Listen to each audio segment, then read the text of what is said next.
We're going to mix up a chunky sauce today for you, and we're going to be working with a variety of tomato products. We're going to be working with a tomato puree, ground or sometimes referred to as a crushed tomato. And then we're also going to be working with tomato fillets. So we'll start by adding our tomato puree. These are fresh packed tomatoes. Now we're adding our ground tomatoes, or sometimes referred to as crushed tomatoes.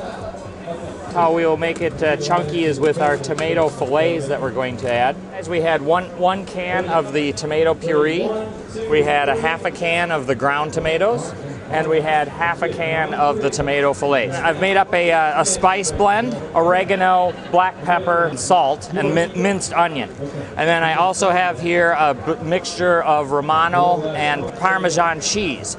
That really adds a very unique flavor. Before I add that extra water in, I'm going to add in our seasoning blend. You can purchase goodie bags or seasoning packets already manufactured for you. And then we're going to also add in our Parmesan Romano blend. If we were to use this sauce as is right now and put it in the fridge overnight, the next morning when we would come in, we would find it too thick to work with. Use any water that we might be adding to make sure that we get all of this out of the can. We don't want to waste anything. I'm adding 21 ounces of water, 21 ounces of just cold tap water. And we'll just stir that in.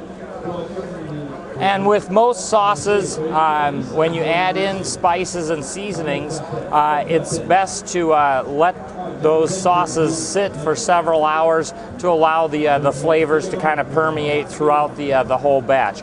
If you've ever noticed how your sauce tends to get better in flavor over time, that is the reason why. As the flavors have had a chance to kind of mingle throughout the entire sauce. One of the things that you don't want to do would be to take this freshly made sauce and add it into existing sauce, because if any flour from your shop would settle into this, you could start to get fermentation in your sauce. So you want to keep your sauce cold, refrigerated. I would take this freshly made sauce and probably refrigerate it for a couple hours, even up to overnight, to allow the flavors to kind of work and come through at their best. So there you have it, chunky sauce.